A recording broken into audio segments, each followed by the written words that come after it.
السلام عليكم. بقول لحضرتك ايه يا باشا، بعد اذنك محتاج كشاف اللي بيدي المسافات ده، اللي بيدي 100 كيلو و200 كيلو. انا عارف ان عنون بابا المجال دايما متميز بكل جديد وعنده، عشان اخويا رايح الجيش كمان يومين ومحتاجه عشان حظه السيء ان الخدمه بتاعته على الحدود، ومحتاج حاجه تكشف الطريق قدامه المسافه كبيره كيلوهات. فانا عارف ان الكشاف ده عند حضرتك، وكمان محتاج كشاف تاني ليا ده بقى شخصيا، عشان انا بروح اصطاد كتير، وكمان عندي حته ارض فاضيه انا ساكن جنبها، ببقى عاوز اشوف اللي حواليها دايما وعاوز اتابعها. بعد اذنك وفر لي المنتج ده.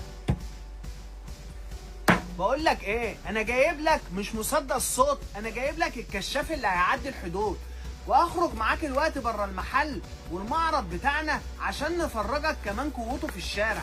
بص بقى يا باشا، الكشاف بتاعنا حاجه حكايه الحكايه. وري لهم التفاصيل كده يا يوسف على مفتح، وفرجهم الشغل العالمي، الشغل الدولي، الكشاف اللي الناس كلها طالباه. اخوك في الجيش، قريبك في الجيش، عمك في الجيش، خالك في الجيش، اي حاجه محتاجه هتلاقيها في محلات عنون للالكترونيات دي المنصوره، البيع بسعر الصين.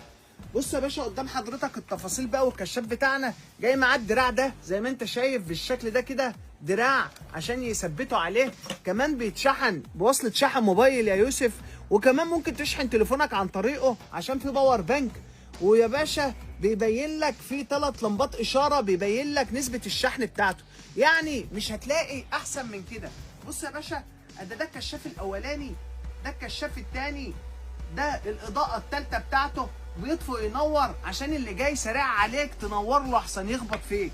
بص يا باشا قدام حضرتك بتركب زي ما انت شايف كده، بيركب بالشكل ده كده، القعده بتاعته قعده انسيابيه، قعده محترمه. بص يا باشا الجمال والحلاوه، كشاف بيتباع على المواقع ب1000 جنيه وب1000 ونص عند عنون بسعر خيالي. اكتب تم في التعليقات عشان اقول لك السعر كام، وتعالى يلا ورايا عشان هنطلع بره ونفرجك على الشغل العالمي.